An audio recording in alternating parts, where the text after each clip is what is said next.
Show. Living on the water is the only life we know.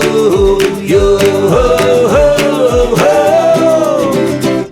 It's time for the Bodie Show. It's clear I'm running the show today. Why is it clear? You are sitting back with your legs crossed. The laptop is nowhere in your line of sight. You think I look super chill? You look like you've embraced your co-host role and that I'm running the show. I'm sure everyone will be thrilled to hear that's the case. You did great last week. Thank you. I mean, I cleaned up some rough edges in post. Thank you. For cleaning up the rough edges? This is, I don't know. I'm just saying thank you over and over. But you should. Is that because your words are still coming? Yeah, I'm slowly working up to having words, but I feel prepared. Good. We are where, Stephanie? We're in Tennis Island. Oh, the magical, magical place. It is out of time. It is out of place. It is its own goddamn water world. It is. Just to set the stage a little, I mean, basically, there's like a chunk of Wellesley Island, and then you just like drive into it, and it's like a little waterway, and then somebody said that George Bolt used to move carrots through it or something. Is that good? How's that? Our hosts. We do have wonderful hosts. Patrick and Kimberly Murphy. They deserve it. Frequent submitters of Boat of the Week candidates, enthusiastic supporters of all aspects of the Bodie Show, builders of Bodie Show community. Really importantly, some of the principles of an organization that predates the Bodie Show, the Port Dunsel Yacht Club. Patrick is the first officer, and Kimberly is the... Secretary. Chief Marketing Officer. Yes. Sorry. Also, Patrick and Kimberly are just a lot of fun. So here we are. So just to get the title straight, because it's important. First Officer Patrick, Chief Marketing Officer Kimberly of the Port Dunsel Yacht Club. I kind of want to hear about Port Dunsel Yacht Club before I hear about Tennis Island. Port Dunsel was created on a very, very cold, like midwinter break from the river with a dear friend of mine, Reed Fuller, as just something to bring people together. And it has no home base, so wherever you are is wherever Port Dunsel is. Dunsel is actually a term that came out of a 1970s TV show that we'll leave for everybody to investigate. Oh, good. That's good. But it's it's either a captain with no authority or a useless part of a vessel. So we thought it was very appropriate. Wonderful name. God, that's brilliant. I just got chills. Oh, boat going by. Key West. Key West center console. Cushy center console. Yep. Good T-top. Swept back. I support it. Gray hull. Yamaha matching. What color are those cushions and bolsters? Cappuccino. Thank you, First Officer Patrick. Yeah. Okay, so just to put a little wrap on that, so the Port Dunsel Yacht Club it's a state of mind, really, right? It's a community. But it's a community of wherever you are. The thought was very similar to like Margaritaville. Yeah, but it doesn't piss me off like Margaritaville does. So Give it time. Yeah. I can't wait. So I came to know Kimberly and Patrick because Steph said, you got to meet my new friends. No, really. And they're in Tennis Island. I was like, I don't like new people. It's true. It's true. I have enough friends. I got high walls. Do I have to go past my grill? She said yes. And I said, then it. When you're wrong, you're wrong. But I met them because it turned out that Patrick wanted to learn to row an open water single that he'd purchased, and Kimberly was mockingly certain he couldn't, and I took that as an opportunity. Jeff, you did not see his first time on the water. No, it was pretty comical. Kimberly, former rower. Former rower. Correct. Yep. St. Joe's University. Yep. In Philadelphia. Too. Kimberly got a shout out from Audrey Borison for being the first owner to Audrey's overseas campaign. Audrey's back in the States prepping for Worlds in August. We met because I came down here with Steph and we did some rowing, and Patrick took to it like a duck to water. A duck to water. We had a great morning and hung out and connected very easily, and then we're fortunate enough to hang out a number of other times. And then I learned about Port Dunsel Yacht Club after the fact, and I wanted to hear about that first. So I think there's some co-branding opportunity here because the Bodie Show has created effectively a similar kind of community. Like if you're into the Bodie Show, it doesn't matter where you are, what you're doing. Yeah, tell us what the membership requirements, the initiation. Yeah, this is where we haven't done well. We have 0 requirements. We've collected 0 dues. The initiation has been pretty substantial from Reed and I. And distributed across the membership, which we don't even have a roster. So I couldn't even tell you who it is. But we've got belts, Yeti, like They're serious. there's no shortage of merch. It's a serious merch. We've just situation. collected zero. So all you Zero need dude. is to like have a piece of merch and then you're in. Like you don't even need that. It's kind of like you get invited. So like we meet somebody, It's selective. but it's really not. So He just said everybody that listens to the Bodie Show can be a member. There's like 9 members at Skiffs right now. all right, we're going to work on co-branding opportunities for the Port Tunstall Yacht Club and the Bodie Show. Now is it time for us to hear from Kimberly, the Chief Marketing Officer of the Port Tunstall Yacht Club, about Tennis Island. So, your little history lesson for the day. We are actually still on Wellesley Island proper. This community is Tennis Island North. We are looking at proper Tennis Island, which is truly an island, or there's a little road that goes over a small canal down at the other end here. So when George Bolt was building Bolt Castle, Who's that guy? he was the proprietor of the Waldorf Astoria in New York City and the Bellevue Hotel in Philadelphia. Very successful in branding, and also the customer is always right. He was very into making it a great experience for the Gilded Age, high society. So he decided to build his wife Louise a castle, as one does. Yes, as they do. While he was building the castle, they lived actually probably about 500 yards from here, right next to the ice house. That house sadly has burned down, The one they lived in. the one they lived in. The ice house is this cool little stone, slate-roofed sort of boathouse situation. It's really cool. Correct. What they used to do when there was frozen, the river was frozen, is they would harvest the ice to save, to then use throughout the year to keep all of their fruits and vegetables and everything cold. Meanwhile, they have to live their lives, and you have to have a place to play tennis. And why wouldn't you not put your tennis courts Oh, get the hell on out. Tennis Island? So also a lot of this canal system you see throughout Wellesley Island was so that when George Bolt's wife Louise, because you're building a castle, you also have to make sure she has a place to quietly enjoy the water. And they could row their boats on some of these canals that go through the golf course Okay. that are on Wellesley Island as well. I did not know any of this. So George dug these ditches into the island so that there would be waterways around Tennis Island or into the I'm golf course. probably not 100% on all of those facts. No, but sell 'em close hard. enough. Maybe he dredged them and made them more water accessible. We value certainty and authoritative presentation Yes. more than we value Sure. accuracy. Sure, Yeah. I believe that. So yes, he did then. So tell us, or at least assert authoritatively, what we have heard, which is that there's at least one of these castles which went into the island toward the farm that was meant for hauling produce. And this is what I've heard too, a lot about like growing stuff somewhere, and then these canals were so that they could like get the produce out. Correct. The farms on Wellesley Island, he would send the meat and produce down to New York City for his hotels. Whoa, that's new. Is that new? That's new to me. Okay. And fun fact that has been told to me, underneath probably where we're sitting, there are tunnels that we do not know where the entrances are that would go from the ice house to, I believe, the farm. To get ice up to the farm. Sure. I I mean- actually think it was also to move some of the livestock. Were they just right? They were moving. You told me this. They were moving cows through tunnels. I confirmed This is why this Tennis yesterday. Island is amazing. Like, So this is what is I could going imagine on like here? you wouldn't want Louise and her friends playing tennis on Tennis Island with like a bunch of beef going by. I mean, at least not cows.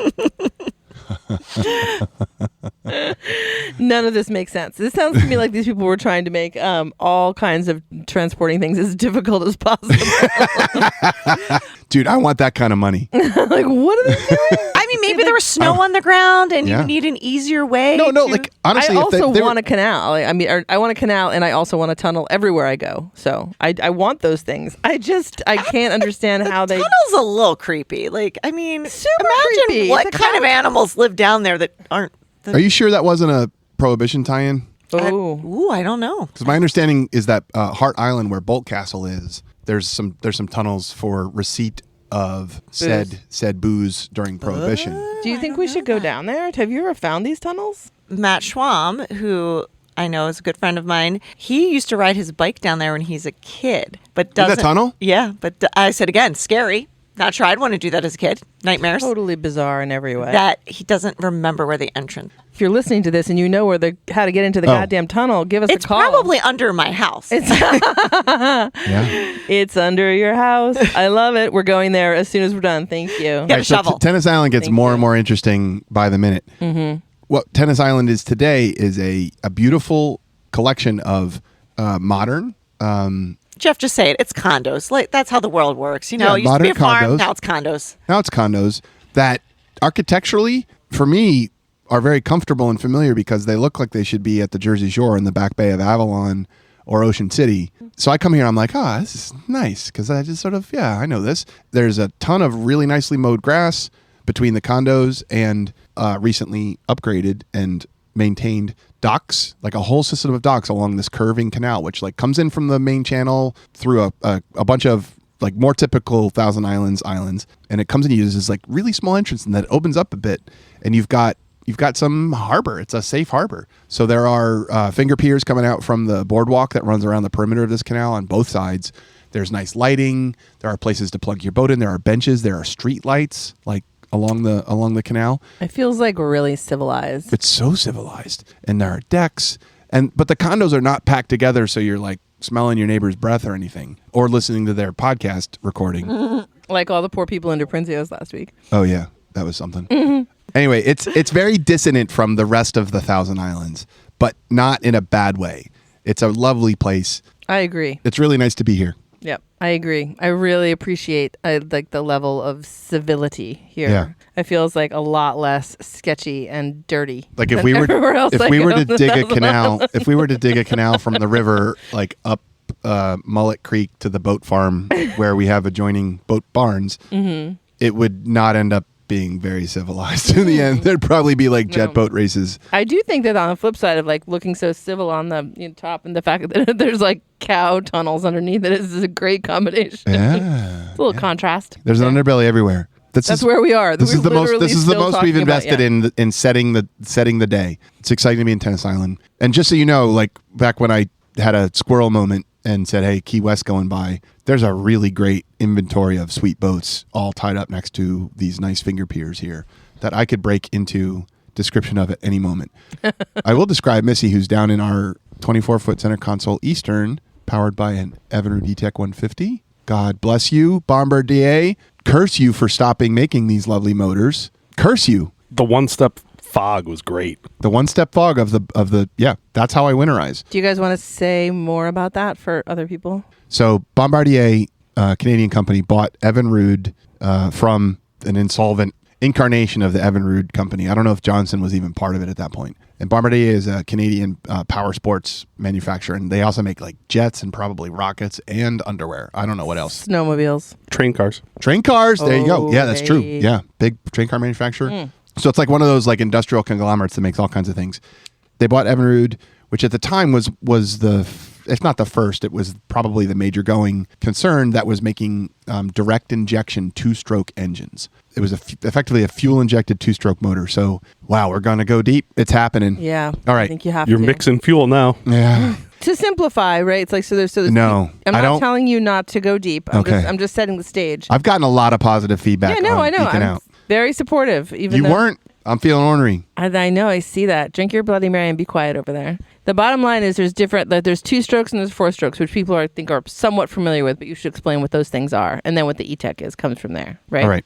In internal combustion engines for reciprocating pistons that drive a crankshaft, because there's also rotary, which is a whole other thing. For internal combustion engines that have pistons, and they all do, because you got to make an explosion, capture its energy by it pushes against something. So the four-stroke engines, the piston goes up and down 4 times. Before what happens? There's another explosion to make it go up and down again. Okay. Am I right, Patrick? All right, thank you. Two-stroke engines, the piston goes up and down twice. Okay. And the up and down part, the down part is there's an explosion that pushes the piston down the cylinder. The up part is it actually will exhaust the results of the explosion, the smoke and exhaust and that kind of stuff. And then for a 4-stroke, it needs to go back down and back up again before another shot of fuel and air comes in that gets ignited and there's another explosion. For 2 strokes, and I'm probably not getting this perfect, but I'm getting you the general idea. For 2 strokes, there's an explosion, it goes down, it comes back up and pushes the exhaust out. It goes back down again. It comes back up. There's another explosion, which back in the day when you wanted light horsepower was a good way to get it. Power to weight ratio in boats matters a lot, just like it does in airplanes. Horsepower used to be pretty heavy, so you'd have to have like some big ass block in order to have a 4-stroke engine in your motor or in your boat. So to get an outboard engine, which hangs off the back of the boat and doesn't just sit on the inside, you wanted it to be lightweight. So to be lightweight, you had to have a 2-stroke motor, which all the stuff could be just lighter weight. You didn't need as much of as much reciprocating mass to carry the piston through all of those cycles. So then the downside is there's a lot of lubrication that happens in 4-stroke motors by this being sort of like a more sort of stable controlled system. And in 2-strokes, you got to mix oil and gas in order to lubricate the piston while it's exploding all like over and over again at a much like higher rate. So you just got a lot more ignition going on. You don't have as much opportunity to oil stuff. And so you mix oil and gas, which not good because it burns unclean. Environmental, yep. Yep. This is going to be quite a segment. Patrick, you had a momentary mic lift. No? I was going to ask Stephanie what the normal ratio is. Well, that's what I was going to say is I feel like we did skip over like 7 different things that needed a little more explanation. And one of them is basically what I'm hearing you say is that like you're talking about the power to the weight, right? So this is about... I was going to go gas to oil. Oh, I have no idea. I can't remember. Thank God I don't have to think about that anymore. I have a 4-stroke. Patrick, 40 to 1. Oh, I was in the 50 to 1. 50 to 1. 50 what? 50 parts gas to 1 part oil. All right. But I also think it's interesting because I think what I heard you say was the 4-strokes were too heavy and that's why they were okay for big inboardy thingies or even inboard outboards, right? Yeah, correct. But you couldn't get one in a light enough version of this to be an outboard. Yeah? Correct. So there's a lot of people that had 2-strokes on like older boats, like 18-foot center consoles that had a 2-stroke that whatever, those eventually died or maintenance issues or whatever. So they went to a 4-stroke, which was heavier. So then they had some planing issues. So they would put like a sandbag in like the anchor locker or something up front to balance it out. I do remember this. Yeah. I remember this. But bottom line is the 4-stroke just is going to be a heavier thing. Yeah, for a long time. Can I ask, is that because is it creating more pressure when it's going up and down 4 times instead of 2 times? So you have to make sure it's like is there more of a pop? No, not necessarily. So why is the 4-stroke heavier than the 2-stroke? Is it? I don't really know a ton about that. I know that the crankshaft in a 4-stroke has to have enough weight in it to carry momentum through those 2 non-powered strokes in the middle. Okay. It's got to you basically got to get something big and heavy swinging around in order to keep the pistons going up and down until you have another explosion. I've always been curious about this because I am too. I did have an experience of having an engine, a nice 4-stroke. Everybody likes a 4-stroke. It's a little quieter. It's better for the environment. Doesn't burn all. You don't have to put all that stupid oil in it all the time. It's annoying. So all that is good. But then I was on the boat and I was like, dude, it's super heavy. I think was the Baby Lamb that had a 4-stroke that was way too heavy? Baby Lamb, exactly. The Baby Lamb, Boston Whaler Menemsha, already light hull, 17-foot, whaler, Boston Whaler hull that had a whole superstructure slammed on it. So already pretty heavy. Mm-hmm. The Baby Lamb, your Menemsha, how many portals did it have? Just 2, I believe. Did it have a windshield on top of a cabin? It did. Every time you get like all sweet on a boat, I'm actually starting to see there's a pattern, Menemsha pattern. Menemsha design elements. I do. I am super hot for the stuff that looks like the Menemsha. We should throw a Menemsha picture up on the show notes this week. The Menemsha came with an earlier Yamaha 4-stroke of decent horsepower, and it was dragging its took us. Yeah. The back was super heavy. Yeah, the back was down. And I think we have some research and or some listener input. Scott Smith, we're talking to you. Do you want me to just call him while we're sure? Just see if he answers. There should be a whole like geek show. Yeah, like a bonus? Of like all this people stuff. Like call. I would love to discuss with someone who's pretty knowledgeable as to like the engineering of how you can get a 600 horsepower engine into the footprint of the new Mercury V12.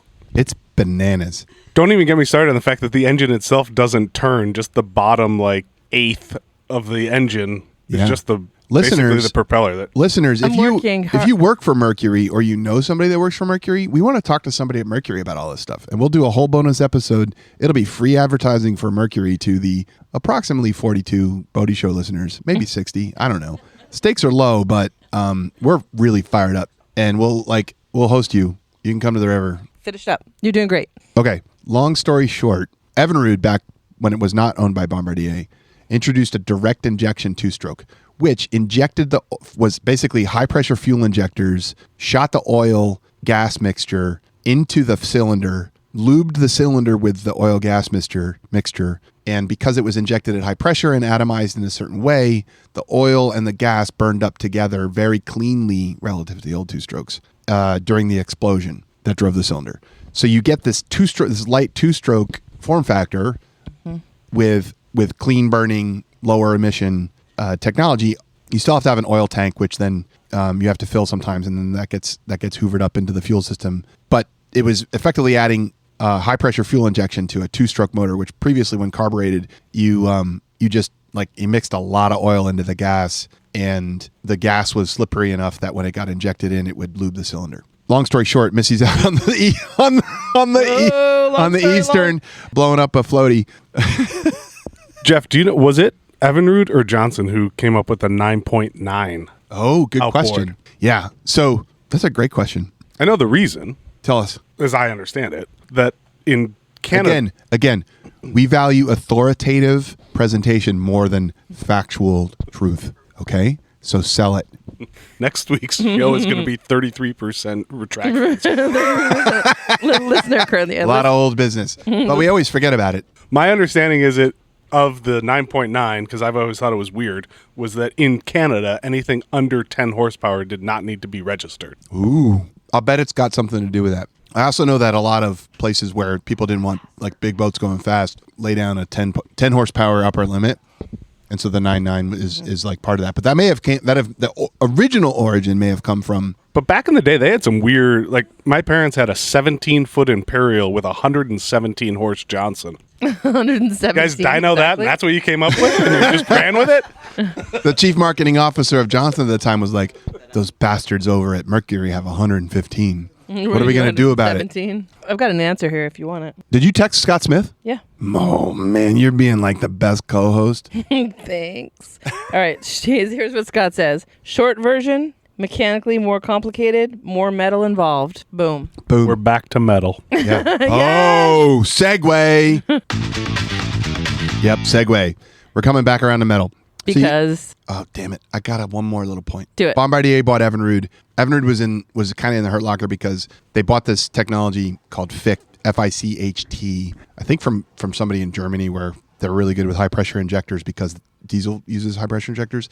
Evinrude FICT, two of the many thousands of them blew up and everybody got all jacked up about it, so their brand tanked. Bombardier bought the whole shebang, re-engineered it, and made it super reliable. None of them ever blew up. Bottom line, if you ever encounter an Evinrude E-Tec that has reasonable hours, if it's freshwater at all, it doesn't matter what the hours are, buy it. Lankford Creek Marina near Chestertown, Maryland, and I got a bunch of history in this place I won't go into, but Lankford Creek Marina, they know and do source new power heads and lower units. They will straight up rebuild your E-Tec to better than new, and you don't even have to be near them. So that's good news. Evinrude E-Tecs, Bombardier stopped making them for some ungodly reason. But I thought there was a problem with them. I thought they were annoying or bad or something, or they didn't work. No, is that all? No. So the story is that they wanted to start to engineer some kind of crazy combined power unit that would increasingly overlap the engines that they were building into their snowmobiles, because they make a shit ton of those, and the engines that they were building into their boats. Plus, they started buying some boat brands to make their own kinds of boats, and they wanted to put this weird I/O situation, like combined power unit in the back of boats that they were manufacturing, and sort of get away from outboards and the repower market, which is where Evinrude's got a lot of uptake, the repower market. I got an old whaler, a Menemsha, that's dragging its tuchus because it's got a giant Yamaha on it. I need to get its tuchus a little 2 inches higher in the water. I'm going to put an Evinrude on it. So that's the repower play. So the kicker, though, is there's rumors that they wanted to take everything that they'd invested in Evinrude E-Tecs and really get prepped for electric. That's what I've heard. That's what I've heard. We'll see what happens. All right, good job. Did you wrap that the way you wanted to? I did. Okay. So now we'll go back and resegue from four strokes have more metal and they're heavier to metal. This is a couple shows ago that we talked about props and metal and Casting versus machining. yeah, it was super interesting. We heard from a bunch of people about how much they were interested in what? It was like what I was blown away. Like the propeller the weight was not equally distributed. If you cast that, they somehow pour it in some sand or something. Remarkable. And Remarkable. I felt quite validated by the number of people who were interested in me going deep on this whole machine versus cast prop situation, including from my friend David, avid listener, and I've actually reconnected extensively with via the Bodie Show, who had in the late 90s, early 2000s, a ski nautique down in North Carolina. He was in the Marines flying helicopters and spending all of his money on boats. He said, hey, I had one of the earliest of those CNC machine props. So we happen to, as the first officer of the Port Dunsel Yacht Club, have with us somebody who knows a shit ton about metal. And now I'm not talking the Norwegian death variety. Because I think we should start with what Patrick actually does. Like, what do you like? So tell us, Patrick, what is it that you do? Thank God there's only 43 of us. The listeners, you mean? That are about to hear this. yeah. So my brother and I run our third generation family business, which is wholesale metal distribution. So we do know quite a bit about metal, but a shit ton is a lot. I found the metal episode very interesting, despite not being able to participate in it. But I had a lot of commentary. We heard you in my car. You were yelling in your car, which is like the 7th time you said that to us, which is amazing. You know you have engagement, though maybe not volume of with listeners, when you hear from multiple people about the yelling in the car. So tell us what you were yelling about. It really wasn't yelling. It was more commentary. Jeff was pretty dead on with everything about sand casting being a pretty rough sport. There's a handful of science to it, but it's not perfect. That's why we don't cast a whole lot of things, and most things that get cast get machined after the fact. Oh, slow down. You see what I'm dealing with here? That is why. No, slow. Hold on, let me. No, not like that. Okay, so some things wait. First of all, is sand casting now a word we're using? Would you give a rundown of actually sand casting? Yeah, you make a mold out of sand and then you pour the metal into it, right? No? Correct, which is a pretty crude way to get a finished product. It's volume based, and that's why we don't do a lot of it here in the U.S. anymore. A lot of that is what has gone overseas, and the biggest complaint from people in our industry is that everybody had a part that was made in the U.S. that might have been cast or rough machined. All of that moved overseas, and it comes back, and they need to rework it. Okay. And the question is, at the end of the day, was that any more cost effective to send it across the ocean, to bring it back, to rework it, to then put it into the finished product? So the economics of that just made it difficult for the U.S. to do that. It didn't make any sense. So then people went to, well, why don't we just make it out of a solid piece of steel or aluminum or alloy or whatever the metal might be, and just machine it to precision the first time. Because there's a couple things I need to get into, and one of them is the fact that you guys keep talking about CNC, which just makes me think about the CNC Music Factory. I might edit in a little interlude there and see if we can get banned in Belarus again. We're going to steer this boat right back around. So number one, we keep talking about CNC Music Factory, which you're going to have to explain because I don't understand what the hell you're talking about. Like, I don't know, blah, blah. I love that song, too. It's really good. Yeah. So there's that. So that's all they play throughout the entire factory. I know, but that's what I figured. I mean, that's how it actually has nothing to do with the machine. That's where it started. I hope so. I mean, that makes perfect sense to me. This is why it's a better propeller. It's because they're playing CNC Music Factory the whole time, right? Get on the floor. On the factory floor. Obviously. Obviously. I don't understand why you're surprised by this. This is obvious to me from the beginning of this conversation that that's actually what happened. So there's that. That was a report out of the OSHA audit. They were like, oh, this is the CNC Music Factory. Yeah. This is why it's better. It's better than sand. I might not make it. Okay, so that's one thing. And the other thing that y'all just keep throwing around is this machining. Blah blah CNC and then blah blah machining.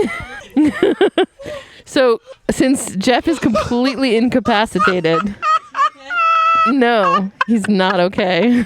We're gonna have Patrick say more about machining. Put a together. I don't understand. You're the only one who was not thinking about that song while you guys were talking about this. You're the only one. Patrick, tell us about machining. What the hell are you talking about? Jeremy, if you're listening to this, it's happening. I can't stop it.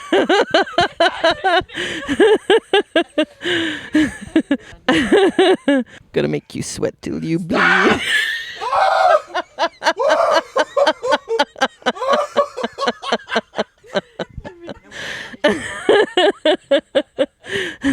People are diabolical. I know the whole song by heart, by the way, because I've been dancing.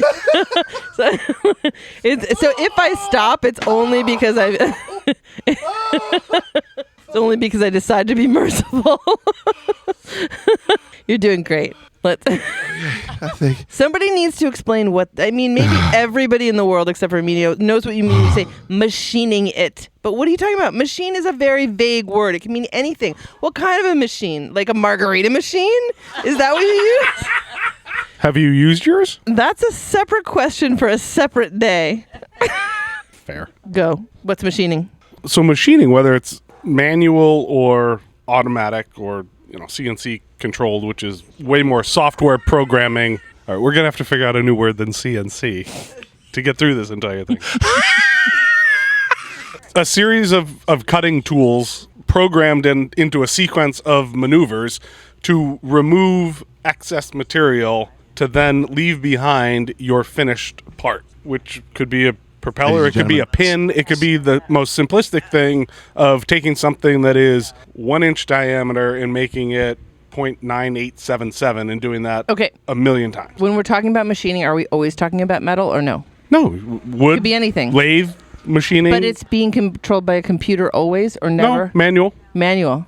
But regardless, it's a cutting tool of some sort, Okay. touching another material to create a finished or a near finished product. generally removing material, It's hard to add it back. Always. unless we're doing additive manufacturing. Or 3D printing.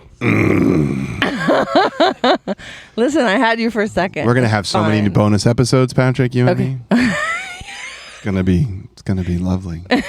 It's like it's this flirty voice. My real just so work you know. might suffer. That's what we're doing here. Hello. All right. So to me, how is machining different from carving? It's not really. I mean, Okay. Then it's all of a ultimately- sudden I know exactly what machining is. All right, I got one. it's not identical, but it's not far off. Yeah. I would say machining versus carving, probably about the precision. Or the repetitive ability. Dude, is there some programming of some kind involved? Tons. Okay, but in modern day machining. modern day. but When it we go doesn't- from manual, so have This you is ever what I'm seen? trying to get Have you at ever between seen the- somebody running a lathe to make a wooden bowl? I'm going to go with no. No, the answer is actually yes. No was a great guess. I'm going to give you like a half a point for that because you were like, you were right in theory. So carving. All right. This is great. Do you remember potato stamps? Of course. You take a potato, you cut it in half, Sure. and you carve a stamps, and then you stamp, and then you maybe like you make ink out of beets or something, and you make a stamp. Make it as hard as possible. Yeah, go ahead. Okay. I love it when you're dismissive of me. No, I'm just trying to hurry up so I don't lose my train of thought. No, so I have a follow-up to his. So, all right, so he's going potato stamp, Does it have which to- is super manual. Then the next one would be, like, go back to the earliest parts of elementary school. The ditto machine would be, like, manual but highly repetitive machining. And then go to the Xerox machine, and that's basically what CNC machining is now, is everyone is going to look the exact same as long as the program is written correctly. And in that there's somebody to situation, it run. is driven by a computer. Correct. Okay. All right. Now I've got you. I understand. CNC stands for computer numerically controlled, which is probably an old name. When Computer and numerically controlled. Right. Why didn't we just start with that? we did 2 episodes ago. We didn't say that out loud, did we? I said it out loud. Oh, I wasn't listening. That good. never happens, though. That was the only time that ever happened. So That's a great analogy, though. yeah. To go from potato stamp to like mimeograph ditto machine with the blue ink that you. Delicious. As opposed to the beet ink that you just licked. Okay, but at the end of Listen, I wasn't the only one who ate the potato stamp. the raw potato with the beet. I was hungry. Yeah. Totally. From the Ditto Ink. I had the Ditto Ink munchies, so I ate my potato stamp. This might not get edited now. You were like huffing the blue Ditto ink, and then, and then you had to get straight into that raw potato. All right. Okay. All right. Hold on. But bottom line is, They're really in bad shape when you're the fucking voice of reason, Stephanie. Exactly. I was thinking the same thing. But listen. When I am on this train and I'm not leaving. I am not leaving the station until. Yes. Till you understand. Till I understand. I'm serious. I do feel like right now I am learning things. I also feel like I have a lot of follow-up questions. So you guys need to help me decide which fork in the road to take. The other one. Okay. Because you know how sometimes like all of a sudden Jeff freaks out and he's like, we're not talking about boats. So I just want to, Oh, shit. I just wanted to point. The thing is, like, we are. That must be. We are. Kimberly just observed. We're looking at boats, which must be calming that part of my brain, which during the podcast needs it to because it's called the Boaty Show. Yeah, and we're still connected to a boaty conversation. We're just, it's just some very, very fine fishing line. We're connected. So important casting. Every time you make a prop, you got to make a new mold. You destroy your mold. Yeah, and so that means like to release your product, you have to destroy the mold. Yeah, yeah. I don't know much about molds either, but I hear you. I think we've learned a lot about this. So, ultimately, we wanted follow up from Patrick on talking about props.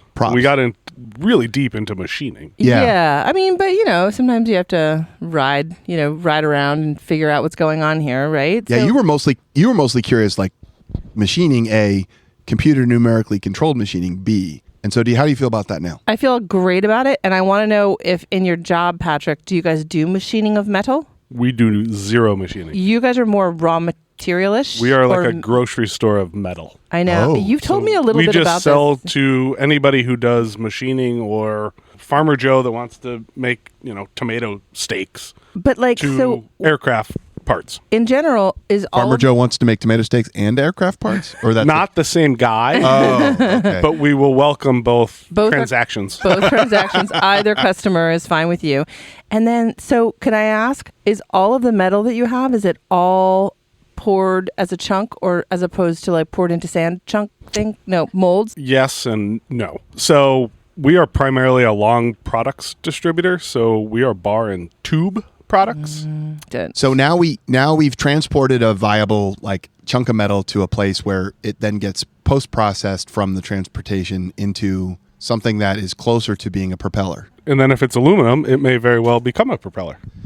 So now Are all propellers aluminum? No, they're They are stainless not. steel too, right? Which is a great question because that is a very polarizing topic. Aluminum versus stainless propellers, particularly up here, are very polarizing topics because there's benefits to both. I mean, if you hit a rock with a aluminum propeller, you're likely going to shear off a blade and keep going. I'm cool with that. Yeah. You hit a rock, you hit that same rock with a stainless steel propeller and you've just jacked up the shaft of your engine. motor. Yeah. Do you want some firsthand like data on this?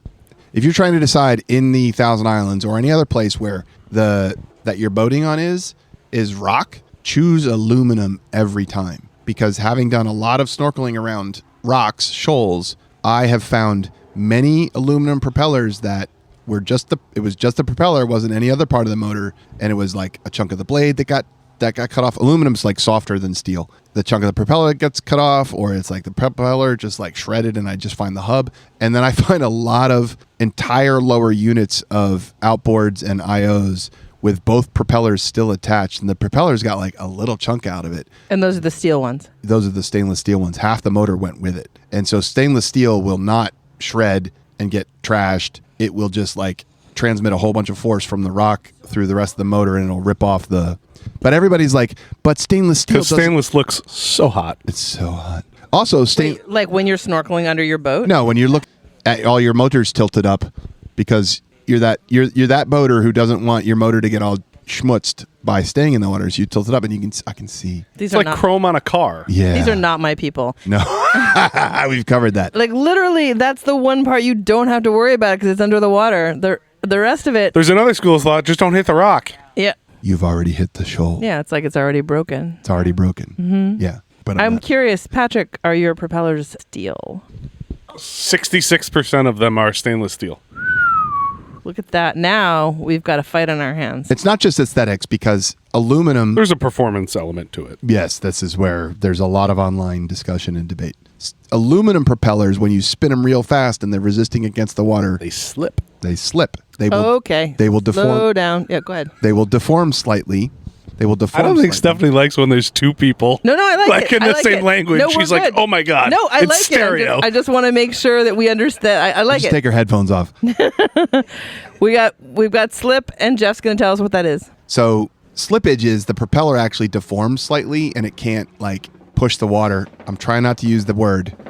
Go ahead. Because I got a whole lot of double entendre for later in the show. Like you do not. I mean, even the wanna show's know. almost over, so you might No, want it's to hurry not. up. Aluminum propeller blade is meant to push the water from the front of the propeller to the back of the propeller, and that is what makes the boat go forward. Right? Like you got an airplane propeller. It spins. It pushes air toward the back of the airplane goes forward. An aluminum propeller blade will it's like more flexible, so it'll kind of it'll like shift a little bit. And here I'm using a visual. Yep, he's moving his hand a tiny bit. I got my hand it's a propeller blade, and then I might go and I sort of make it deform a little bit. Okay, and that's the slip. It's Right. basically got a little give to it under certain conditions, and that's not true for stainless steel. That's going to true. stay right where it is. Less true. Yes? Is that what I'm hearing?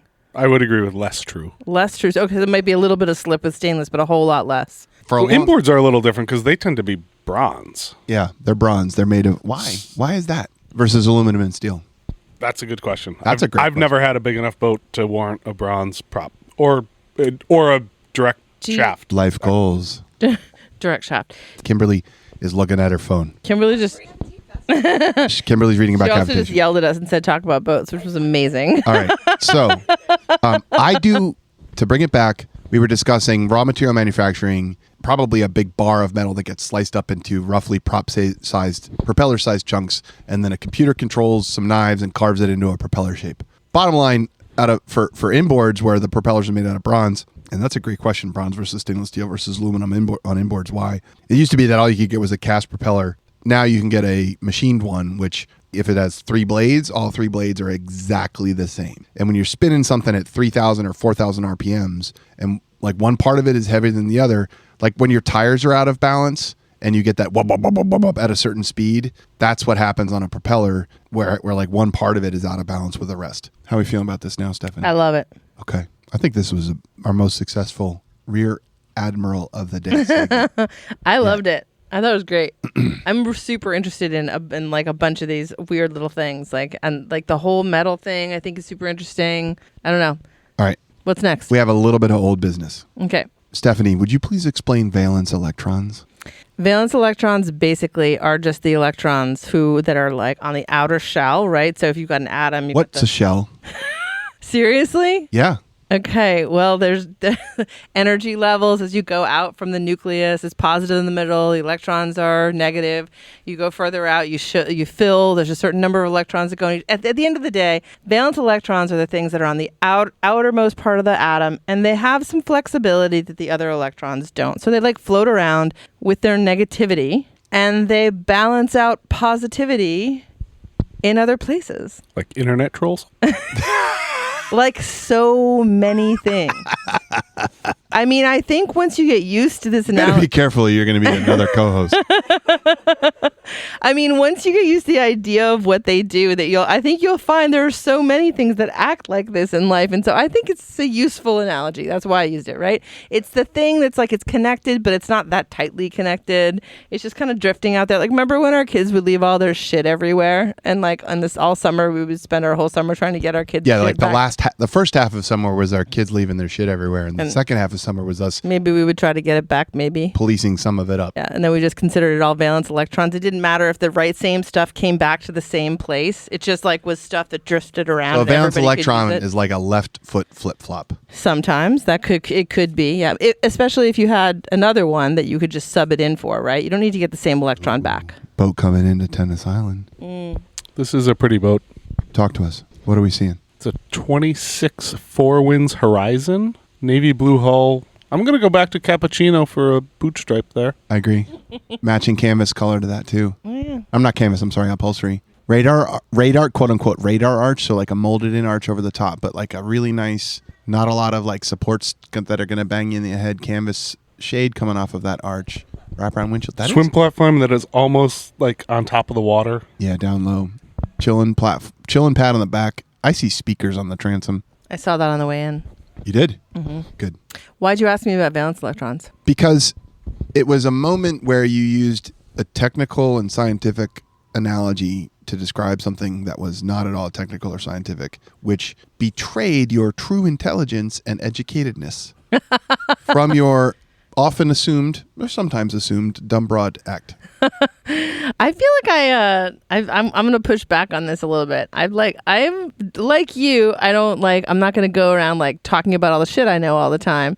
But just because I like to ask questions. No, right? the asking questions part is not the dumb broad part. Okay. It's when you don't ask questions. It's like it's when I don't want to know. It's when you don't want it. There are some things you don't want to know. Like, yeah, that happens. It happens. But I'm also like very happy to not know stuff and ask all about it, as we proved in the last 4.5 hours of this episode. Of this 2-part episode. Anyway, all right. What were we talking about? Second old business. Okay. Oh, back in the day? I don't remember. Okay.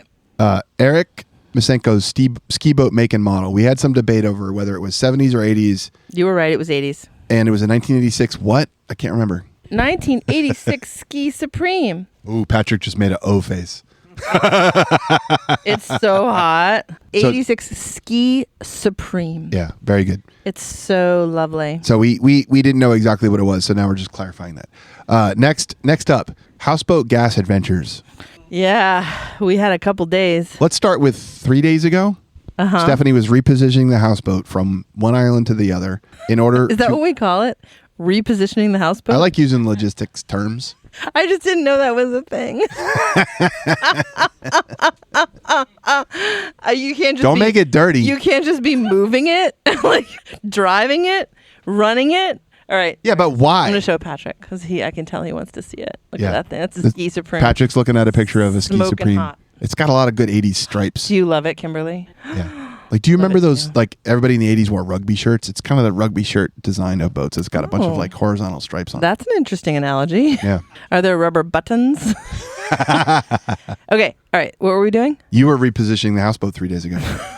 Yes. Julie and I repositioned the houseboat.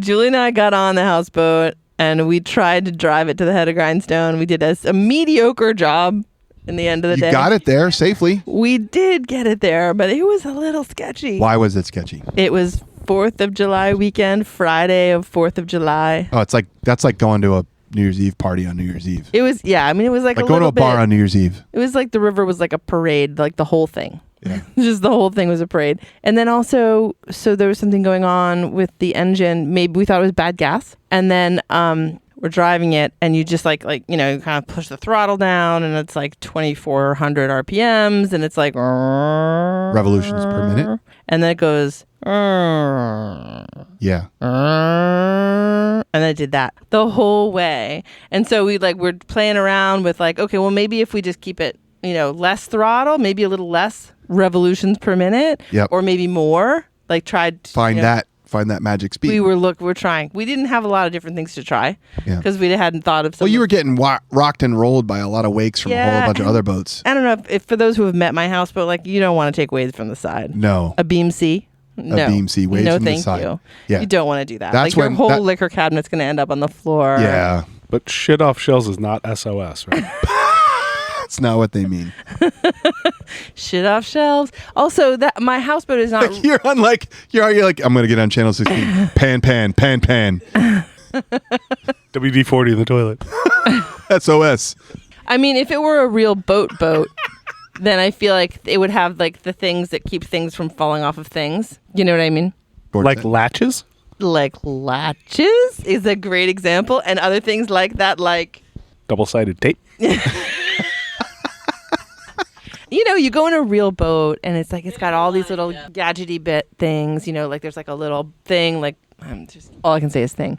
But there's a lot of ways to keep things from falling off of things. When you have a beam C, none of those exist on the houseboat. None of those are on the houseboat. So goes everywhere. That's all I'm saying. So I'm trying to turn it so that we are taking the waves in the right direction, but you only have so much power because it keeps dropping down. Yeah. It was a little stressful.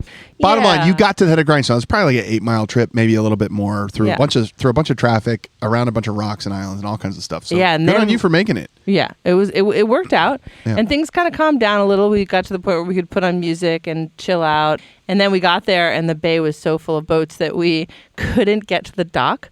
Right. So people go there and anchor so that they can play volleyball. And our friends have an amazing dock. It's the biggest floating dock I've It's seen. so big, You could land. an airplane. Yep. And then we Farmer Joe's airplane. So normally it's like normally it's no big deal. Delivering the tomatoes.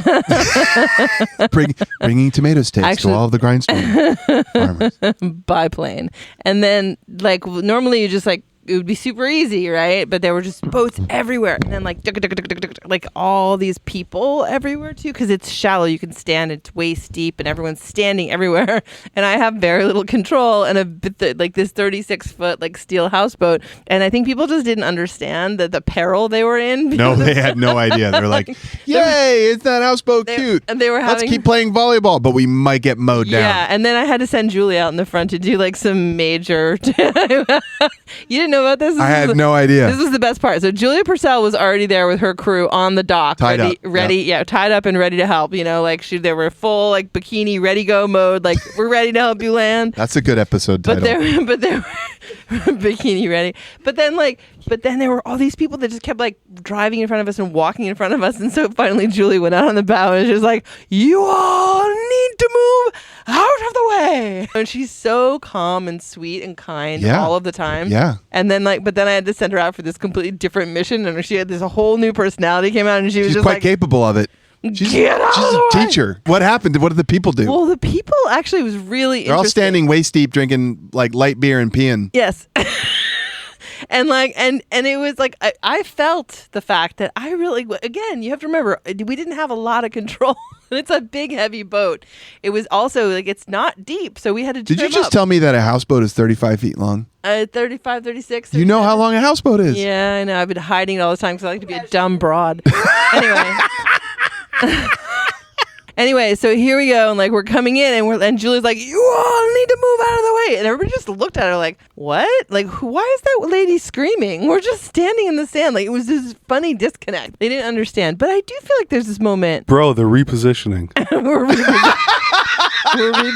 Excuse me, we're repositioning. Yeah, that would have gone over even better. They would have been like, "I'm sorry." No, it was just like they just didn't understand why we were yelling, and it was kind of amazing. It was one of my favorite moments of the whole. That is epic. One of the whole weekend, and it was so much drama. But like She's like up on the bow, like Yeah. what Leo and what's her face on the Titanic, but except screaming at people to get them out of the way. Well, I hope it ended better than that. I mean, we just docked. That was it. Oh. And then we Did were they all get out of the way? kind of. I mean, yes, ish. Like I they see didn't- them as like early spring bunnies. They have no idea what a car is. They were. They're They just were like a little. looking at you. They're not getting off the road. It was a little deer in the headlights. Like they were just like, I don't understand what could go wrong. We're just standing in the sand. And I was like, you might want to move. But there was we did not mow anyone over. So Good. there's some good news. Yep. And then once we docked, it was just kind of awkward because they're all like 15 feet away and they're all still looking at us like, why were they yelling? I don't know. Anyway, that was the repositioning experience. The first phase of repositioning. So was it a bad fuel issue? We're getting there. Good segue. So we went to this lovely birthday party. Please. I'll give myself a pat on the back. I brought my portable Bodhi Show recorder and I recorded a whole bunch of ambient sounds and music and speeches and happy birthdays to Ryan. And I edited it together and made like a private Bodhi Show, and I sent it to him, and it was really, really beautiful. Because Ryan is like a super fan. He kept his cool with me. I've known him for like 35 years. But when he was hanging out with you, Stephanie, he was a little like oh my God. No, Ryan always keeps his cool, but it was very nice. He was a little fanboy. But overall, it's nice. He was a very enthusiastic. So we went to this whole party. The whole reason to reposition the houseboat was so that Steph had a place to sleep, so we didn't have to drive home that Oh night. yeah, that's right. Yep. We tried to get to the houseboat because we were going to bunk up there with her, Missy and me. We didn't make it that far. We made it to our friend Gil's camp. We crashed there. It was awesome. Woke up in the morning and had a great day sitting out on the dock. And we ate. Steph grilled us crab cakes. Mm-hmm. Her new favorite dockside boat grill victual. Then we boated home, There was some trepidation as to how the boat home would be. Before we boated home, Stephanie changed her own what did you change? Fuel filter. Stephanie changed her own water separating fuel filter, external inline fuel filter. That's right. Hi. Could I get some applause on that, please? Hitting too many buttons. I did get a lot of help from Jeff. Well, you didn't know how to change a fuel filter, so I didn't. stood there while you did it. And really, it was just like you were saving me from having to sit in the hot sun and YouTube it, which I really appreciate because I didn't want to do that. Yeah. I would have, but I didn't want to. So you showed me how to do it, and we did it, and it was great. Yep. Jeff tube. Jeff tube. Jeff Tube. Yes, exactly.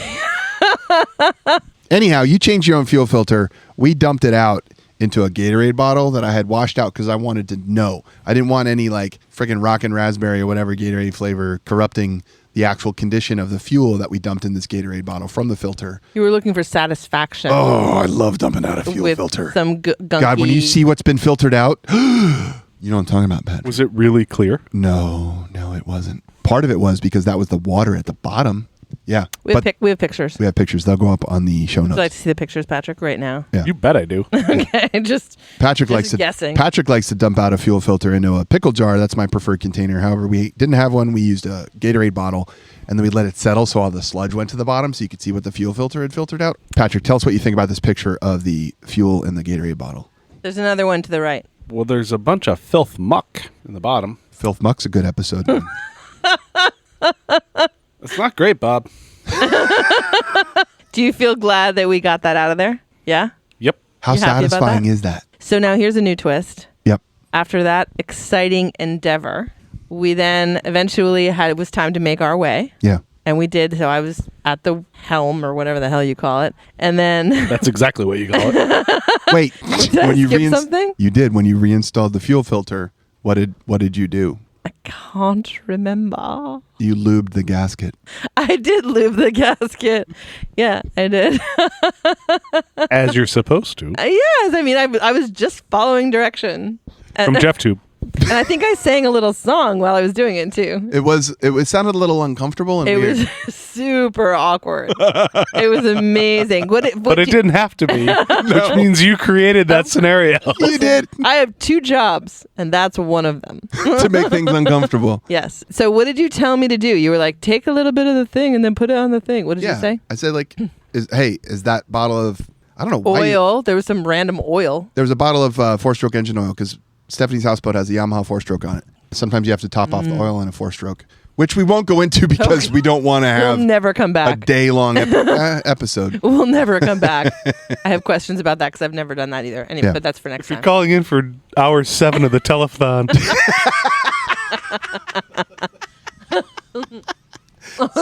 So I said, yeah, like take that like partially empty bottle of oil, get a little oil on your finger, and rub it around the gasket. And then I sang. Then you sang some weird song down in the bilge of the houseboat. CNC Music Factory.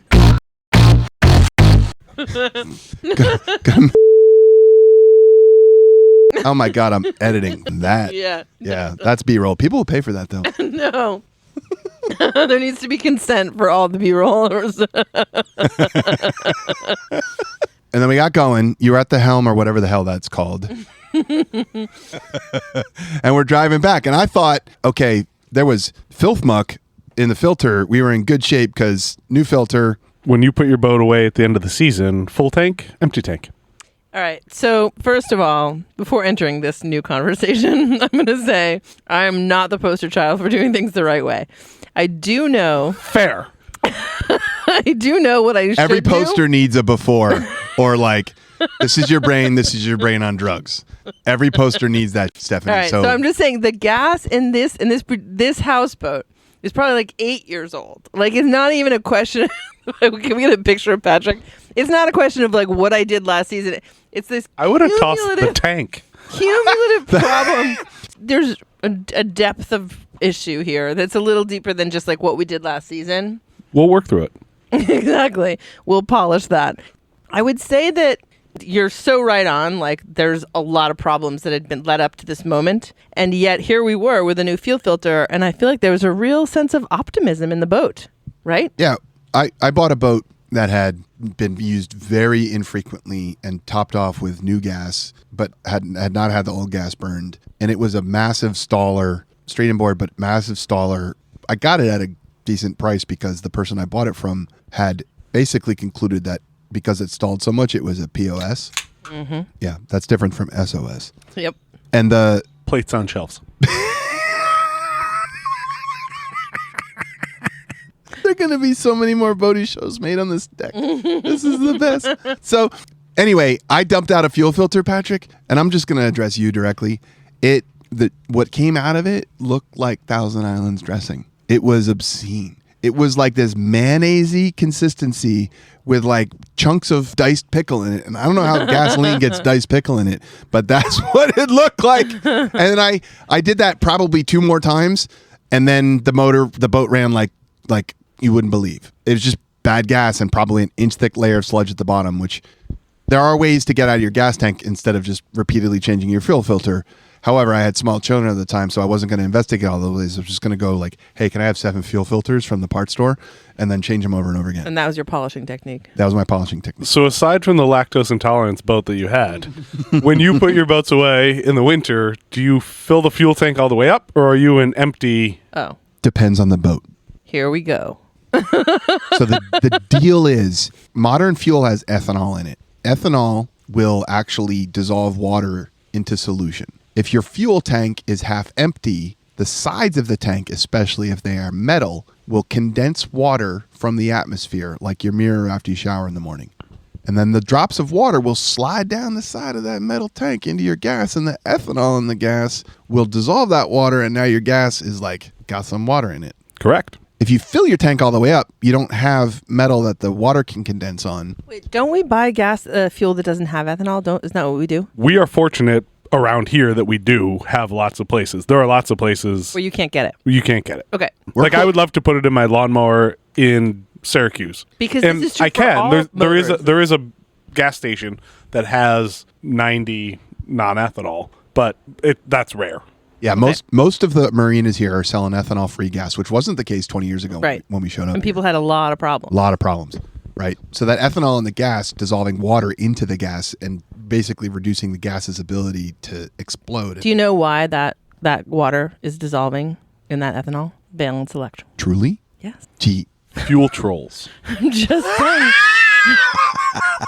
Exactly how. Do you also know why marine gas or 90 non-ethanol gas on the water or anywhere is more expensive? Everybody thinks that it's because you're on the water and you're a captive audience and everything else. Yeah. Like 25 to 30 cents of that price difference is an excise tax from New York State because you're not adding ethanol. if you had added ethanol, ostensibly New York State would be. Why would they be cool with it? Why would they not charge you? Why would they not charge you the excise tax? Is it because of It's an the incentive. It's because everything is priced to include ethanol Yeah. because they're already paying for ethanol subsidies and everything else. Oh. So if you're excluding it, they're like, well, we don't have to do anything. So we're going to charge 25 or 30 cents a gallon for excluding ethanol because there's all these programs It's an incentive. to It's all about support incentive it programs. going in. And they're like, if you're going to deviate from that, then we're just going to charge you. Oh wow. Okay, so there's a bunch of state financials that say And like, federal, both together. state and federal financials Shockingly. that say we're gonna basically subsidize the gas price because you're putting corn into it because ethanol gets made out of corn. Yeah. It's basically moonshine, and then you spike it with gasoline. All right, so bringing back. So valence electrons are how water gets dissolved into ethanol alcohol. That's exactly. It's the OH on the end of all the alcohols. I It love works. chemistry, and I've forgotten almost all of it, but that's brilliant. I'm here for it. So the consensus is either a full tank or a empty tank. What's your approach? Are you an empty Full tank because it's hard to get your tank to zero without at the right moment? risking getting stranded in the river. Yeah. So I will say why it depends on which boat. So I have 3 boats that I use regularly in store. 2 boats have plastic tanks. 1 boat has a metal tank. The boat with the metal tank gets full tanked. Because if you had a plastic bathroom mirror, it wasn't going to collect as much condensation as your glass or metal one, right? So anyway, also I'm a big fan of. Oh, I see, because of temperature. Yeah, because plastic doesn't collect a lot of condensation on it versus It's basically metal. a science podcast. It's a science podcast. I was trying to make it a women's health podcast, but I see. I mean, veered off in a different direction. We're getting there. Okay, great. Let's go. That's interesting, though. I had never thought about that. The houseboat has plastic. Plastic tanks. Yeah. There wasn't a ton of water in that filter. There was a little bit at the bottom. So So a water separating fuel filter does I don't know how the hell it does it, but it pulls water out of the fuel supply as the fuel goes through it. Yours had mostly like filth muck. Yeah. Patrick's term. But then also, Actually, it was from Fletch. That's from Fletch? Ooh, nice. Nice reference. But so here's the exciting part. So here we were all, we did this exciting job with the fuel filter. We did whatever we did. We got going and it was running great at first. It was running great. And then it started doing the same exact thing that it was doing before. Oh, it started doing the same thing. And it even started doing it maybe even more than on the way up there. Yep. And then what happened? I went out back and was like looking at it for a while, wondering what was going on. The motor was revving up and revving down, revving up and revving. We were going through some very currenty, very tight, close together channels amongst a bunch of very rocky islands with traffic going by. And I'm sitting back at the back of the houseboat with Stephanie on speakerphone because she's up at the helm or whatever you call it. We're like winding between Watch Island and Whiskey Island and Hickory, like all sorts of stuff going on. We're headed toward this like crazy town reef/shoal situation, which is broad and deep. And it was, it was a little bit bit of a beam sea. It was a beam sea. We hadn't discussed this, but I'm back at the back of the boat stressing about the same thing that you were stressing out about, right? Right? Yeah.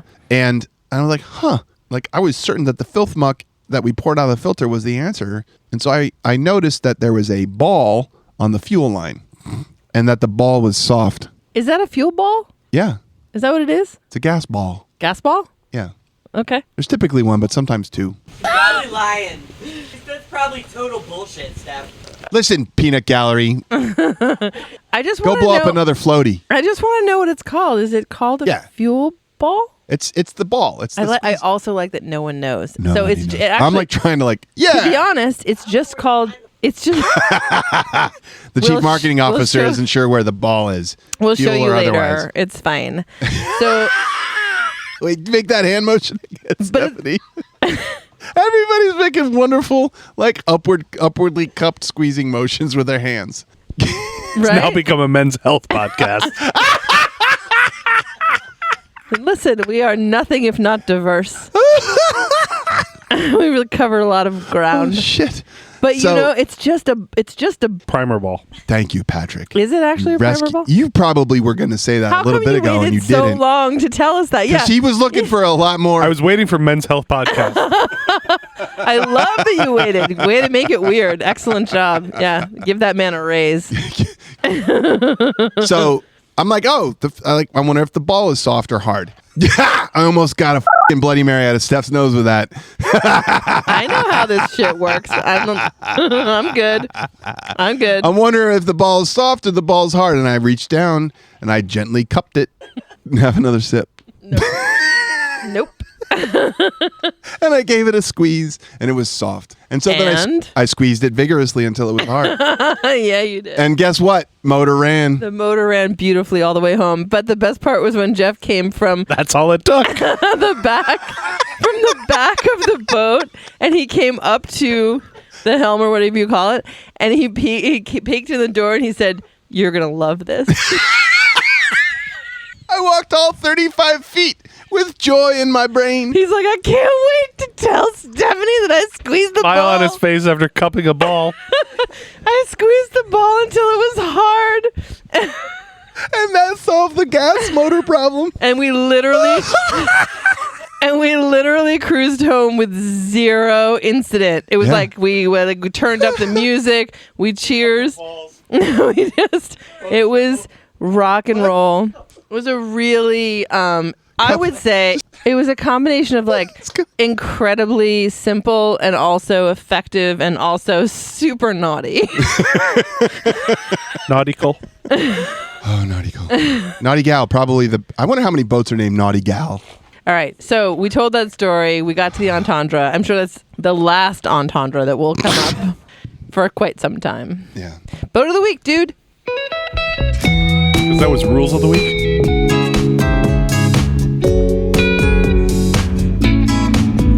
It's the boat of the week, stable and sleek. Check out that vessel, baby, isn't she sweet? It's the boat of the week, the boat of the week. Ooh, how I love me, the boat of the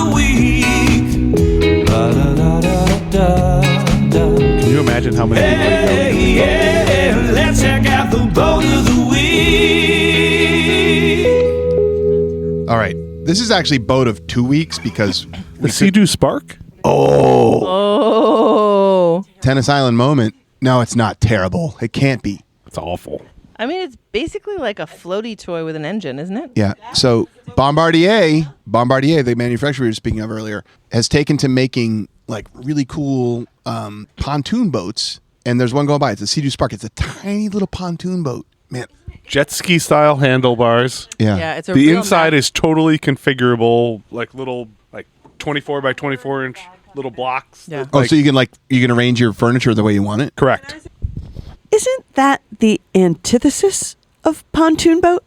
Why? Because pontoon boat is supposed to be a place with big couches and lots of cup holders and lots of space and where you can hang out and have your kids trapped inside. It didn't have that? It was teeny tiny. That was not. Well, that was to me. That was like, I love my jet ski, but I need a little more room. No, it's a real mashup. That's what it looked like to me. That's what I like about Yeah. it, is it's a real mashup.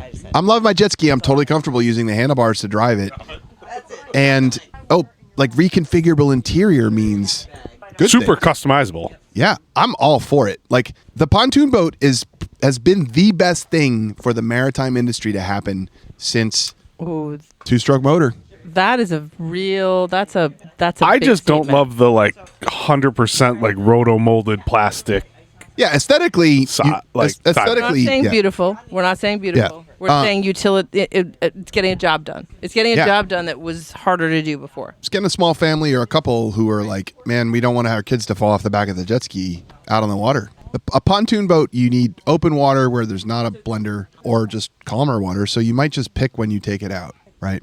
That little thing, I agree with you. Like, I'm not going out into That little thing, no way. Yeah, I'm not going out into Saturday afternoon on the 4th or 5th of July with a ton of traffic and a ton of current and a ton of this and a ton of that in that. But we say that, but then the jet skis are doing it. But obviously, I'm so curious as to how that thing rides. I'm so curious about because this is the thing about a mashup is which parts are whichy, right? You're right. So the pontoon boat is not a great handling boat, right? It's not like I'm going to take on this great big sea with my pontoon boat. Jet skis, man, those things get where they need to go. I wonder how much what is it? Are we? We're trying to do boat of the week, so I'm like, sorry, Jeff just got distracted by the boat of the week, which is great news because that means we might be moving forward. Scott Smith. In the spirit of my previous mission that melded a Donzi with a whaler, I submit to you the progeny of a Donzi and a Chris Craft Lancer, the Chris Craft XK19. They frequently featured a Corvette engine for power,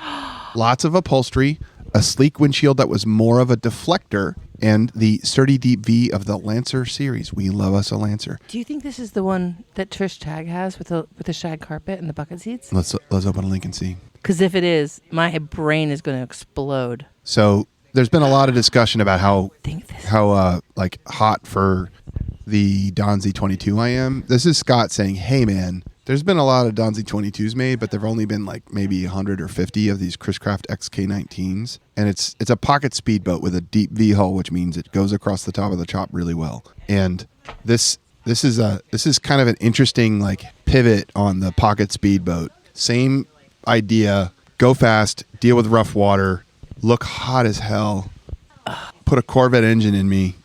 Wait, I don't care about the engine. Blah, blah. Wait. Do you care about that, Dash? Yes. Why? Look at it. Words. Well, it looks like it's 70s. So it reminds me of the 1968 Chevelle that I grew up in. It just is 70s, which makes me, it fills me with joy. I want to see the upholstery. Cappuccino. That's the name of the podcast, by the way. The theme.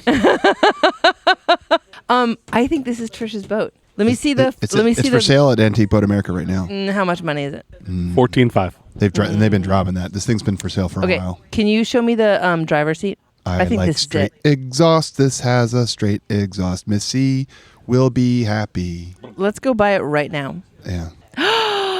It's got a racing stripe down the dash. Can you see it, Patrick? Can you see this? It's got a racing stripe down the dash. That frickin' windshield, it's split in the middle and it's angled back. I wish it was Scott's straight, but point. that's okay. But keep going. You wish it was straight across? I always want to. See, leather bucket. That's Trish Tag's boat right there. Let's go buy it right now. All right. Leather bucket seats, Like right Those- now. Okay. Like we're done with the podcast. It has to end because we're going to buy that boat right now. Mic drop. Dude, split window for me. So the windshield has the windshield. It's got giant bump.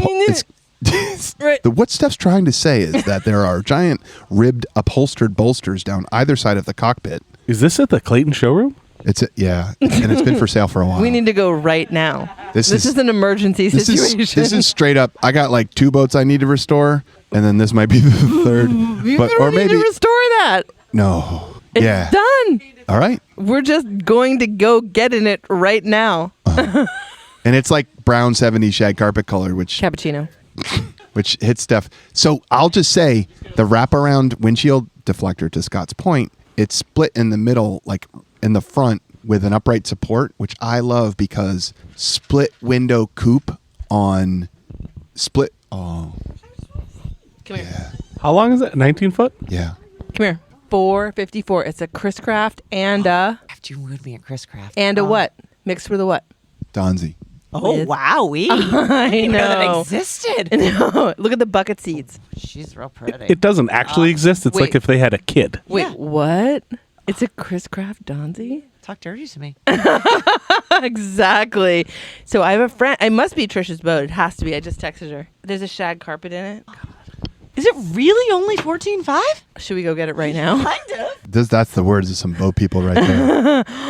Do Hook it up to the trailer. see what I'm- Yeah. Do you The see? hitch is already on the trailer. Let's go. What we need is for Missy to be having this reaction. Well, tell her about the Donzi portion and she's in. Or just have them start it.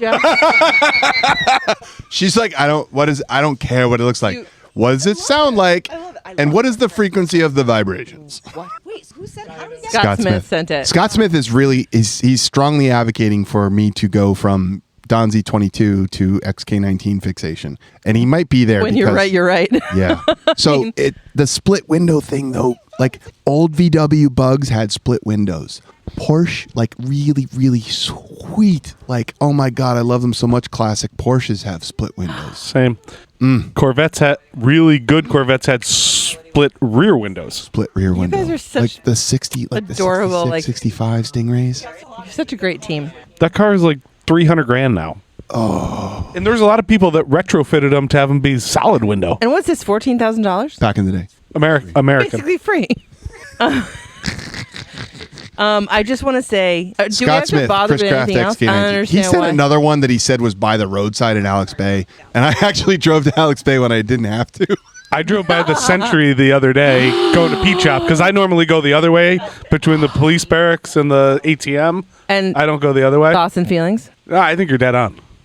Smoking hot, right? I mean, at the same time, this thing's going to ride so much better than that thing. That thing I want to look at all day. This thing I want to look at and ride in all day. So Amy has submitted 4 boats of the week submissions.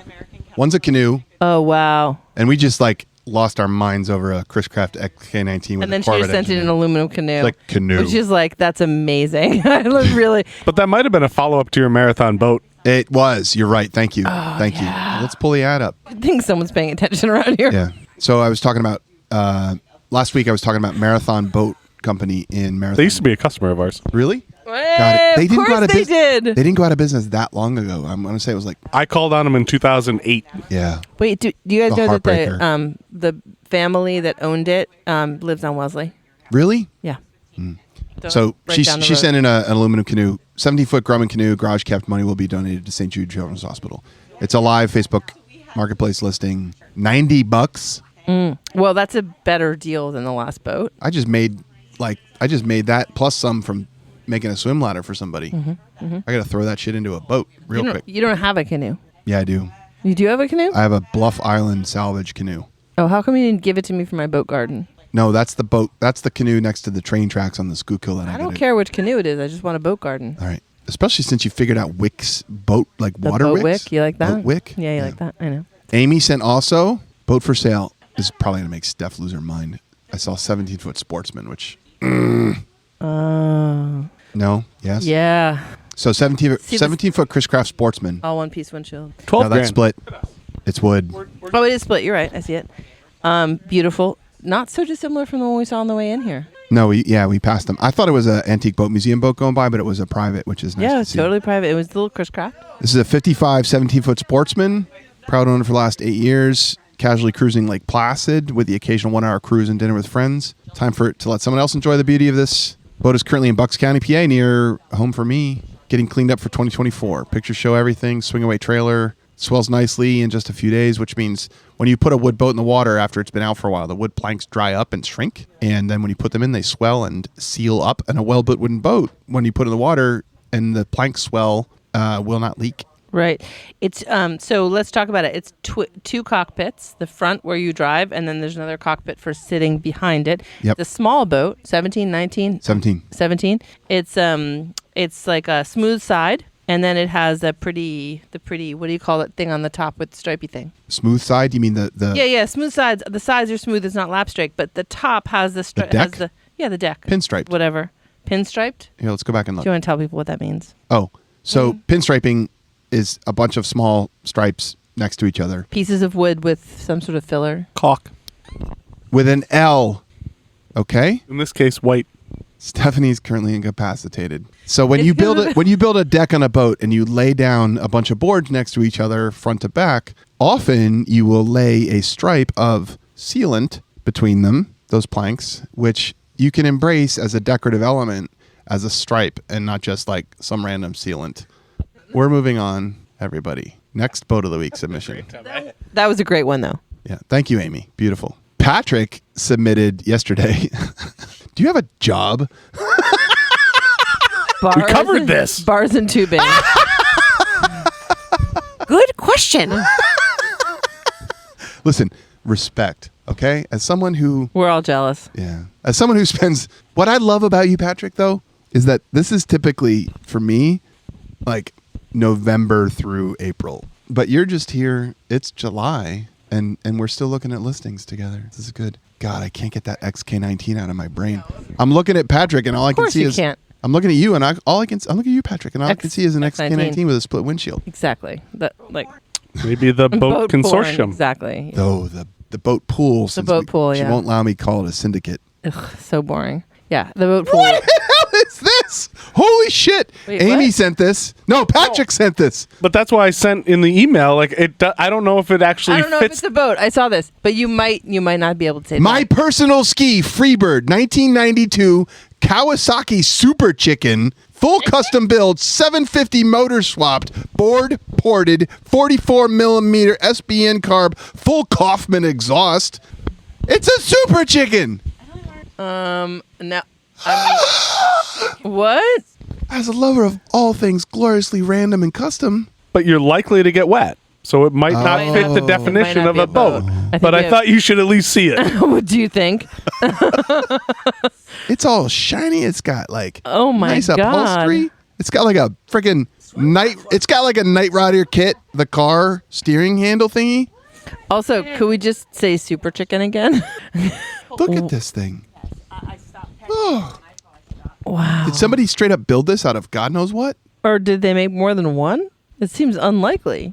You didn't. It's like have Daytona Bike Week hits the water. This. It is. Exactly. That's all right. Thank you, Patrick, for pulling us back in. Yeah. Daytona Bike Week. Some dude rolling in on a trike, right? Two-wheel Water trike, basically. water trike, two big wheels out back, all kinds of custom paint, color striping, Wait. Look metalwork. at the comments. Like Or- this is what Santa uses to deliver presents in the keys. In the Well, and 1,000 Islands. Yeah.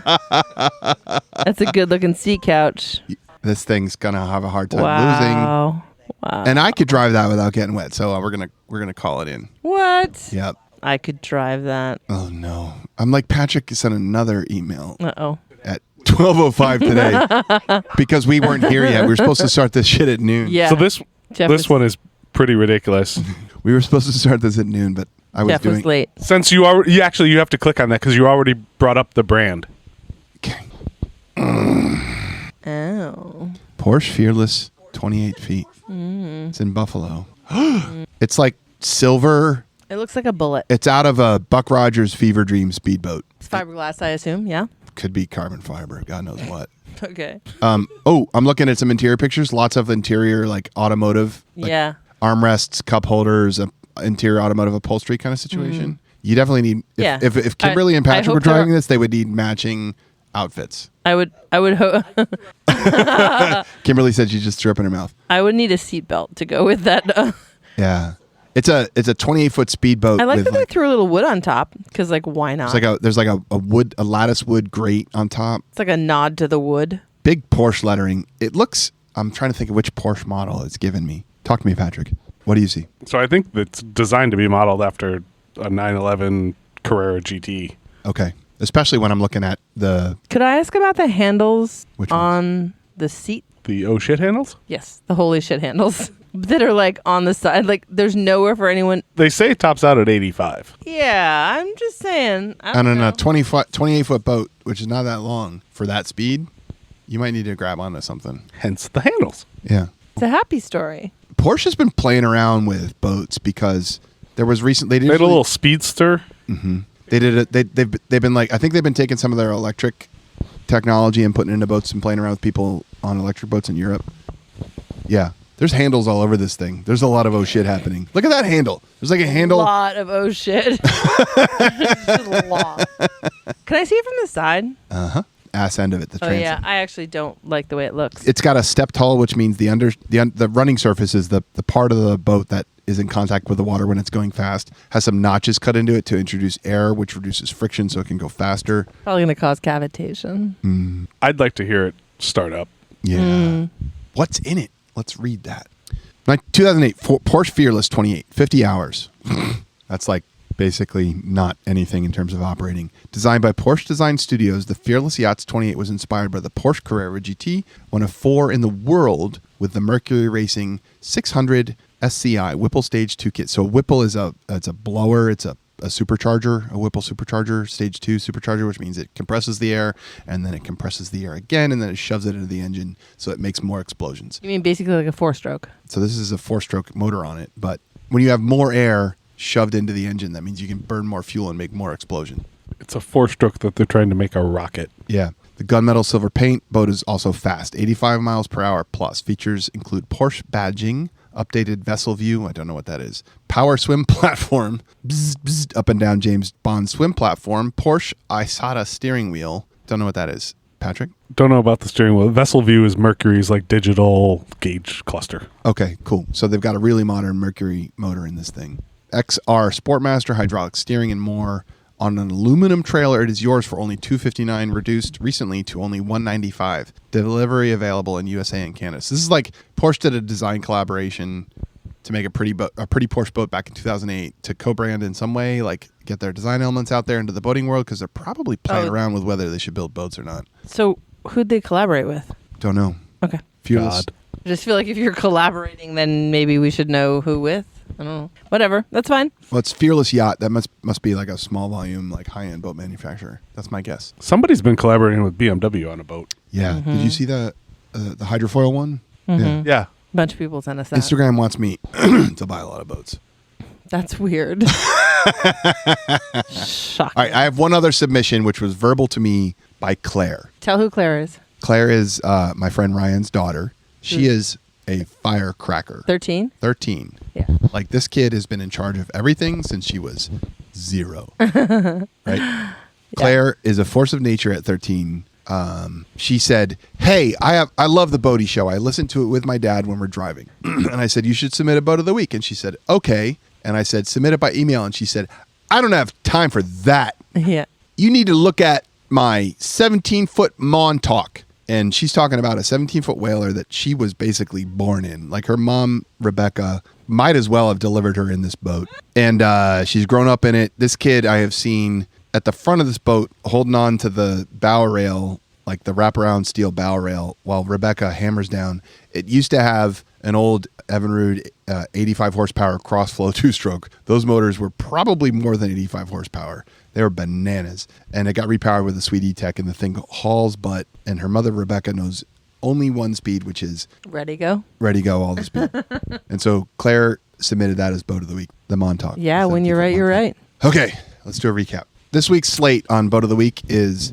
Listen. We got the Super Chicken, we got the Chris Craft Sportsman, we got the Grumman Canoe, we got the XK19, and we got Claire's Whaler. What are we doing? For me, there's only one choice. It's the XK19 and also the Grumman Canoe. But what about the 13-year-old girl? She's very nice. She has many, many boats that she will be able to grow into and experience in another way. It's going to be great. So you're going with Grumman Canoe and XK19. XK19 is to me. It's like kind of shoots to the moon. You know what's awesome? Well, the canoe wins its category. Exactly. Done. So that's done. Amy, congratulations. You win Boat of the Week for your canoe. The rest of them are power. The Super Chicken, the Kawasaki Super Chicken, for me is like, oh my God, that's out there. And when Patrick said it's what Santa delivers presents on, it won for me. So I'm just straight up going Super Chicken. Patrick? I'm going Sportsman. Oh? What's the Sportsman again? I already forgot about it because XK19. That was the wood. That was that wood boat with the cockpit. Oh, it's cute. And the There's pinstripes. billions of those. Talk to us, They're everywhere. Patrick. Talk to us about why. Because I would really like a wood boat, but I think that's impossible until I have a boat house. It's just too hard to maintain. and- Wood boats get cooked in the sun. Right. So it's aspirational for you, Yes. Yeah. And I understand that. I mean, it is lovely. and it's not too much wood boat. Like it's only 17 feet of wood boat. And I do like a good Chris Craft. Yeah. When it's We have two- paired with a Donzi. Then it's the XK19. But that's just like that wasn't actually a collaboration. That's just saying that it's a Chris Craft and a Donzi How is that different from a collaboration? because like Chris Craft and Donzi would actually have to work together. They didn't do that? How do you know? Did they do that on the X17? No, that's No. just like What a happened? conceptual taking Jeff's desire for a 22 Wait. classic, No. but just badging it as a Chris Craft and them That's doing not- I don't think that's true. No, it's not true. It is true that it was not a collaboration. Are you sure? Yes. It's not Trish Tag's boat then. Trish Tag's boat was a Donzi plus Chris Craft collaboration. Yep. Huh. Wait. That's okay though. I like that. I actually really enjoyed that. I feel like we were always our I don't know enough about that, but that's the first time I've ever seen one. You know what I'm thankful for? That God damn, for the first time in a lot of weeks, we're not looking at some like navy blue hull with a friggin' like combination like that. The one that I've been following Eastern something. Also, please send more of those. I like them a lot. You'll be flagged for pandering. Jeff is angry. No, I'm not angry. I'm just A excited there's some little diversity here. angry. We're at an impasse. I know, which is new for Because us. the because the XK19 is it's a little pandering. Scott Smith's is like, What do you mean pandering? I feel like you're like people are setting like you're acting like people care about what we think too much. Like they're just That's a good sending stuff point. they think is cool. Also, it comes in red. oh, you show me yellow. I'm gonna jump off the deck and go buy it. Right now, there is just there's bucket seats. It's just, why is it so hot? I think we should respect our host who wants a wood boat. Look at it.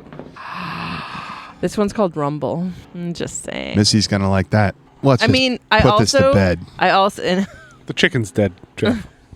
All right, I'm gonna close down the chicken. bring up the other one. It'll make you feel better about making the right decision. Oh, baby, there it is. Oh! Stephanie just found a white and yellow Chris Craft XK19. God. No, that's No, we're just Are you looking at- assuming that is Admiral's choice? Strictly forbidden. Yeah, exactly. We have rules against that kind of thing. There's There's a strong nepotism clause in There this is. group. Yeah, because we behaved poorly for many weeks. We did. It was bad. Found another XK19. It's got like it's Right, got that's split, what split happens. windshield and split split back rear seat. back seat. This is the thing. This is the thing. I mean, come on. 1970. Oh my God. Look at this. XC. Ladies and gentlemen, the Chris Craft XK19 is your butt of the week.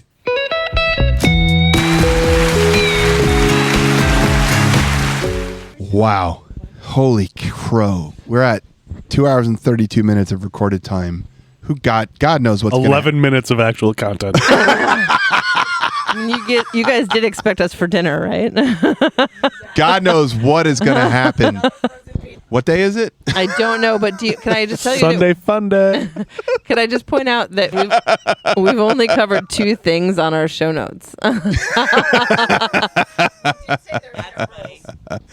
I want to give a shout out to Claire for being the youngest Boat of the Week submitter so far. Also for being the one who was like, I don't have time for email. You just straight up take my verbal Boat of the Week submission, which she did. She had a hand on her hip and she was standing on a kitchen table. I like that was saucy. Imagine it. But I love that. I mean, is that literally what I said to you? Like, why would you want people to use email? It sounds terrible. And you were like, everyone has to use email. And now here you are, just taking the verbal submission. I mean, I like Claire a lot. She seems cool, and I enjoyed dancing with her the other night. You did. But you know what, Claire? Send it in over email. We'll talk about it. You got to be tough with these kids. You know, it's how it works. Amish camp.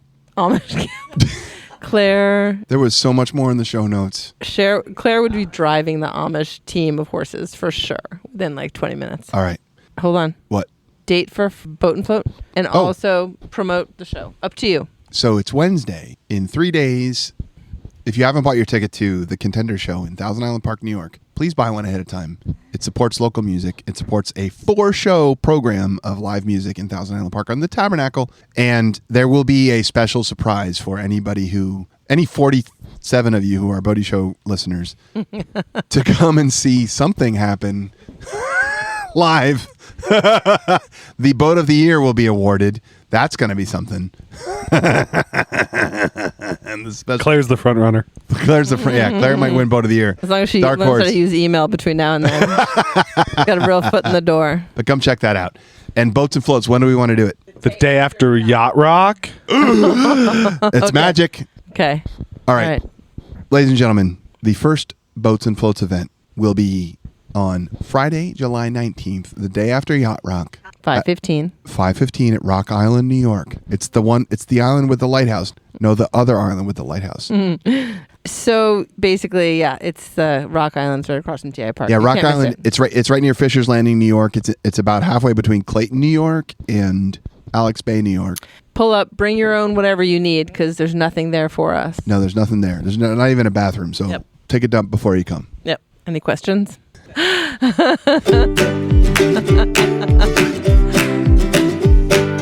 Yo ho ho, that's it for the Bodie Show. Pack the cooler, grab the lines, let's go, go, go. Yo ho ho ho ho. Thank God it's over. Adios.